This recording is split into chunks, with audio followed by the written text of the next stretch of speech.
नमस्कार प्यारे साथियों। हम लोग पढ़ रहे थे कक्षा 6 की एनसीईआरटी की इतिहास की पाठ्य पुस्तक और उसमें आज हमारा 5वां अध्याय है।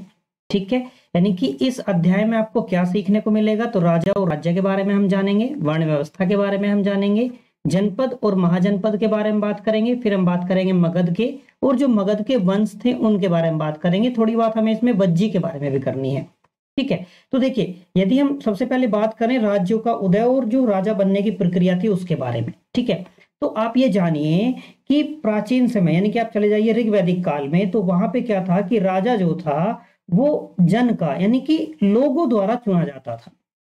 ठीक है, लेकिन हुआ क्या कि 3000 साल पहले राजा बनने की जो ये प्रक्रिया थी, इसमें बहुत बड़े बड़े बदलाव हमको देखने को मिलते हैं। ठीक है, यानी कि क्या होने लगा कि कुछ लोग जो थे बड़े बड़े, वो क्या करने लगे कि यज्ञों को आयोजित करने लगे और खुद को राजा के रूप में प्रतिष्ठित करने लगे। ठीक है, यानी कि बड़े बड़े यज्ञ कराएंगे और वो खुद को राजा के रूप में प्रतिष्ठित कर देंगे और प्रतिष्ठित हो भी जाएंगे इतने बड़े बड़े यज्ञ करके। ठीक है, तो इसी तरीके से क्या हुआ, फिर कुछ लोग जो थे वो राजा के पद को वंशानुगत ग्रहण करने लगे। यानी कि इस प्रकार क्या हुआ, लोगों ने राजा के पद का ऐच्छिक उपयोग करना शुरू कर दिया। ठीक है, अब यदि किस प्रकार के यज्ञ करते थे उनके बारे में बात करें, तो जैसे अश्वमेध यज्ञ हो गया, है ना, यानी कि अश्वमेध यज्ञ को करने वाला जो राजा था उसको बहुत शक्तिशाली माना जाता था। इस यज्ञ में क्या होता था कि सभी राजाओं को आमंत्रित किया जाता था और ये राजा जो था, यज्ञ करने वाले राजा के लिए ये सब लोग उपहार लाते थे जो भी इसमें आमंत्रित होते थे। ठीक है, और आमंत्रित किनको किया जाता था, तो जितने भी सभी राजा थे उन सभी को आमंत्रित किया जाता था। ठीक है, अब कोई राजा है तो वो अपने आप में एक प्रतिष्ठित पद पर है, और यदि वो राजा भी किसी अन्य व्यक्ति के लिए उपहार लेके जा रहा है तो स्वयं ही ये मान लिया जाता था कि ये व्यक्ति और प्रतिष्ठित है, यानी कि ये भी राजा है। ठीक है, अब जो यज्ञ करने वाले राजा का जो स्थान होता था वो मुख्य होता था, है ना, उसे राज सिंहासन भी कहते थे, या उसे आप कह लीजिए कि उसको बाघ की खाल के एक विशेष आसन पर बैठाया जाता। यदि मैं आपके स्पष्ट कहूं तो होता क्या था कि एक बाघ की खाल का आसन बनाया जाता था और उस पर उसे बनवाया जाता बैठाया जाता था, जो कि विशेष आसन है। ठीक है, अब युद्ध क्षेत्र की बात करें, युद्ध क्षेत्र में क्या होगा, राजा का जो सारथी है वो उसका सहचर होता था, है ना, और यज्ञ के अवसर पर क्या होता था, यही व्यक्ति राजा की विजयों का गुणगान करता था, राजा के अन्य गुणों का गुणगान करता था कि भाई इस राजा में ये विशेषताएं हैं, इसने ये युद्ध जीते हैं, इसने यहाँ अपनी वीरता का परिचय दिया है, इसमें ये गुण है। ठीक है, राजा के जो सगे संबंधी है, खासकर उसकी रानियां और उसके पुत्र, वो भी कई प्रकार के अनुष्ठान करते थे, उनको भी कई प्रकार के अनुष्ठान करने होते थे। ठीक है, अब जो ये अन्य राजा आमंत्रित होकर आए हैं, इन राजाओं का काम क्या था, तो इन राजाओं का काम सिर्फ बैठकर यज्ञ की पूरी प्रक्रिया को देखना भर था। चीजें स्पष्ट हो रही हैं इतनी। अब राजा के ऊपर क्या हुआ, राजा के ऊपर पुजारी क्या करता है, वो पवित्र जल का छिड़काव करता है और उसके साथ साथ कई प्रकार के मंत्रोच्चारण करके अन्य कई प्रकार के कार्यों को संपन्न करता है। ठीक है, अब जो विष हैं या आप कह लीजिए वैश्य हैं, ये जैसे जो सामान्य लोग थे ये उपहार लाते थे। ठीक है, अब इन्हें पुजारी लोग जो थे वो शूद्र मानते थे और इनके उपहारों को शामिल नहीं किया जाता था, यानी कि असमानताएं थी। अभी हम आगे बात करेंगे वर्ण व्यवस्था के बारे में भी। ठीक है, तो इस प्रकार कबीलों का स्थान जो था, ये बात आपको याद रखनी है, पॉइंट नोट करना है कि इस प्रकार कबीलों का स्थान जो था वो अब राज्यों ने लेना शुरू कर दिया था और यही प्रक्रिया आगे चलते और विकसित होती चली गई। ठीक है, अब जब कबीले जो हैं वो राज्य के रूप में आ गए, तो कबीले या समूह का जो स्वामी था, अब वो कबीले का सरदार नहीं रह गया, बल्कि क्या हुआ, अब वो बड़े बड़े राज्यों का स्वामी होने लगा, जिन्हें कहा जाने लगा जनपद।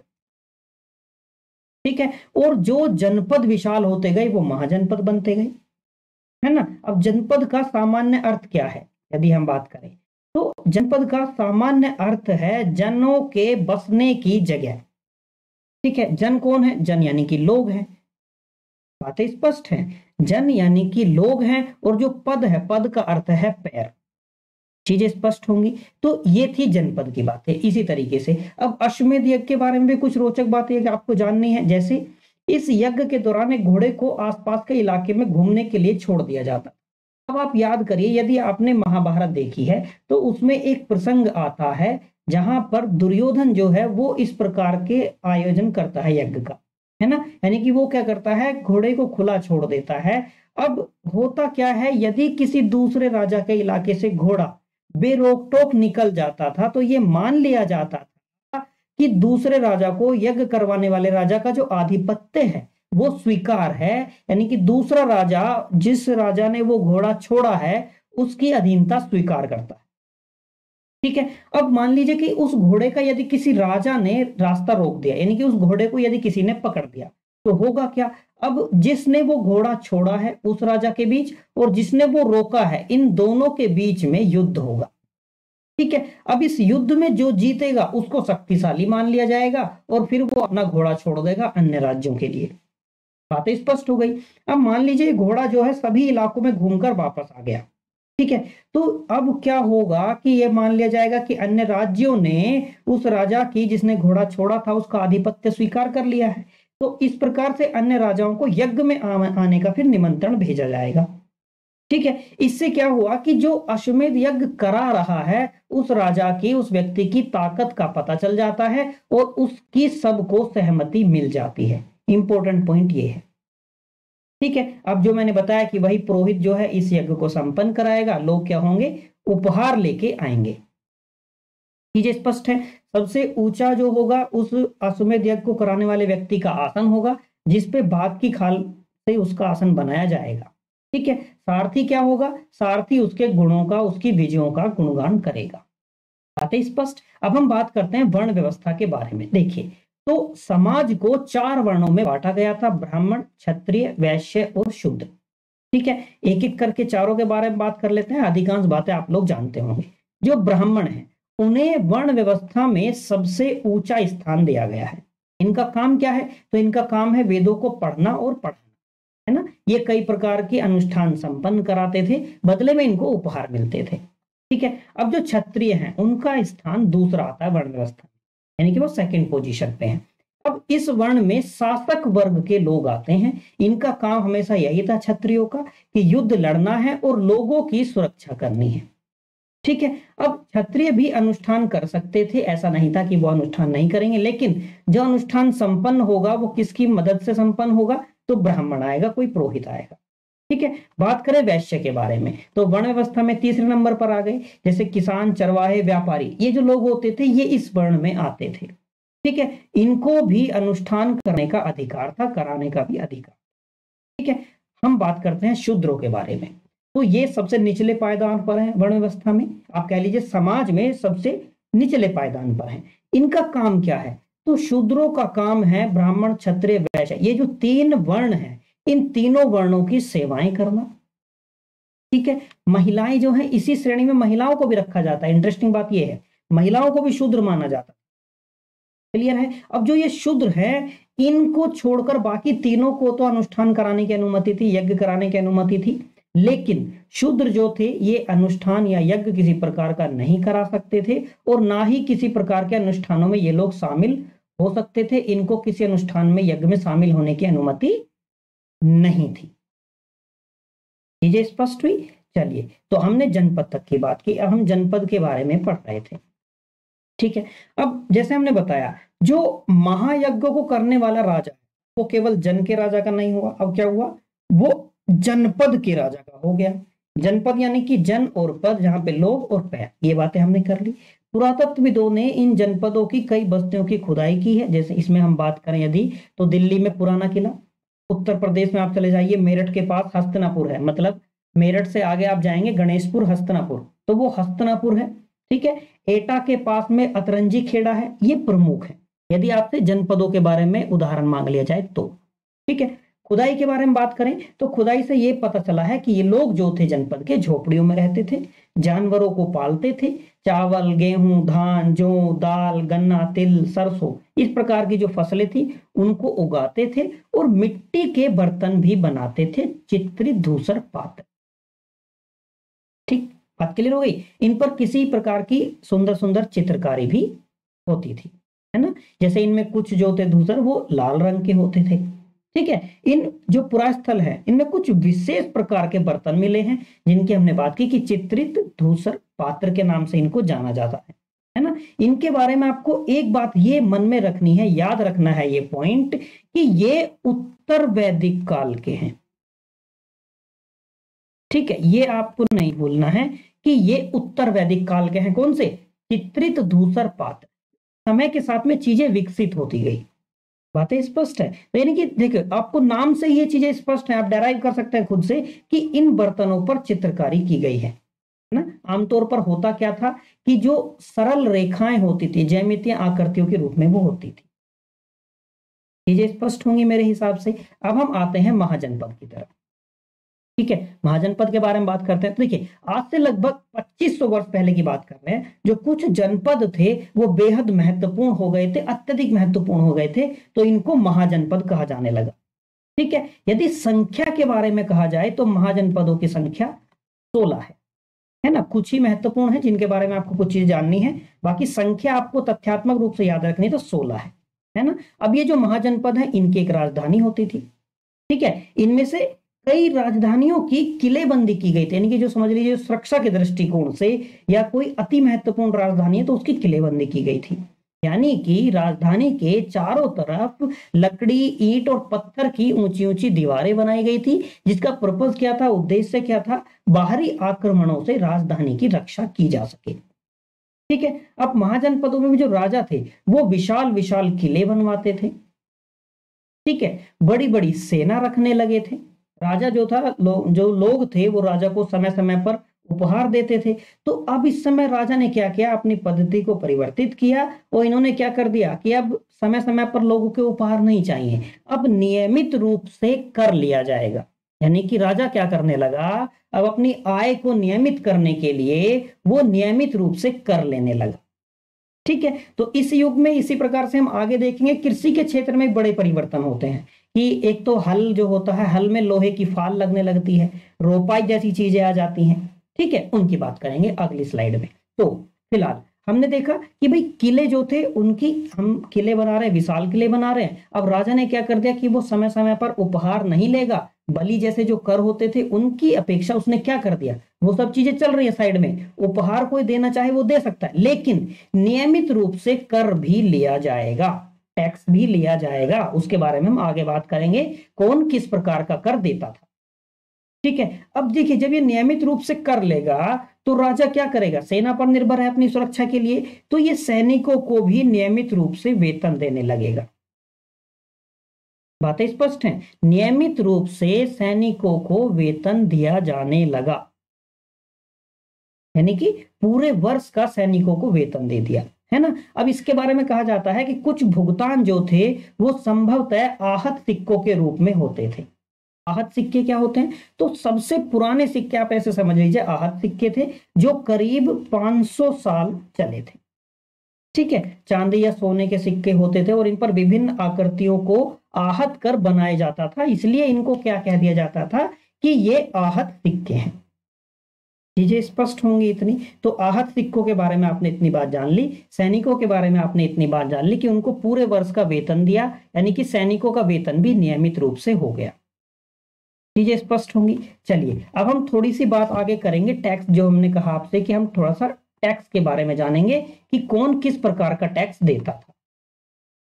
ठीक है, देखिए, जैसे टैक्स का जो सबसे बड़ा सोर्स था, जो माध्यम था, वो किसान थे, है ना। किसान जो थे वो अपनी उपज का 1/6 भाग जो था वो टैक्स के रूप में, कर के रूप में देते थे, जिसे भाग कहा जाता था। बातें स्पष्ट हैं। देखिए, अगर हम राजा के दृष्टिकोण से सोचें तो हम ये समझ सकते हैं कि इतनी बड़ी सेना का काम चलाना जो था वो केवल उपहारों से संभव नहीं था, है ना। इसलिए उसने टैक्स को नियमित कर दिया। किसान जो थे सबसे बड़ा टैक्स देते थे, सबसे बड़े सोर्स थे आय का, तो वो 1/6 भाग देते थे उपज का। अब शिल्पकार के बारे में बात करें तो शिल्पकार को क्या था कि मुफ्त मजदूरी के रूप में कर देना होता था, है ना। यानी कि उसे महीने में एक दिन बिना पैसा लिए, बिना अपना मेहनताना लिए राजा के लिए काम करना होता था। तो इससे क्या होता था कि राज्य में जो काम होता था, या मान लीजिए राजा का कोई विशाल किला बन रहा है, उसमें कोई काम है तो वो काम कर जाएगा, उसका वो टैक्स हो गया। अब यदि गडरियों के बारे में बात करें तो वो टैक्स के रूप में क्या देंगे, भाई उनके पास तो भेड़ बकरी टाइप की चीजें होती हैं, तो वो क्या देंगे, वो कोई पशु देंगे, या फिर उस पशु से जुड़ा हुआ जो उत्पाद होगा, जैसे दूध होगा, दही होगा या ऊन होगा, वो इस प्रकार की वस्तुएं टैक्स के रूप में देंगे। ठीक है, अब व्यापार में बेचे और खरीदी जाने वाली वस्तुएं जो थी उन पर भी टैक्स दिया जाता था, यानी कि व्यापारी भी टैक्स देते थे। आखेटक और भोजन संग्राहक जो थे उनको जंगल के उत्पाद के रूप में टैक्स देना होता था। मान लीजिए कोई आखेटक जंगल में गए और आप छोटा सा उदाहरण लीजिए, उन्होंने मधुमक्खी के छत्ते से शहद निकाला, तो वो क्या करेंगे, उस शहद को ही टैक्स के रूप में राजा के पास पहुंचा देंगे। चीजें स्पष्ट हैं। इस प्रकार से पूरी व्यवस्था चल रही थी। कृषि में बदलाव की जो हमने बात की, दो बदलाव हमने बताए। एक तो हल में क्या था, लोहे के फाल का चलन हो गया। इससे क्या होगा, जो बंजर जमीन थी, जो बिल्कुल कठोर जमीन थी, अब किसान क्या कर सकता है, उसको भी खोद के जोत के उसको भी वो उपजाने योग्य बना सकता है, खेती योग्य बना सकता है। तो इससे क्या होगा, जो बड़े बड़े जंगल थे, जिन जंगलों में अब तक पैदावार नहीं होती थी, उनको कृषि योग्य बनाया जाए।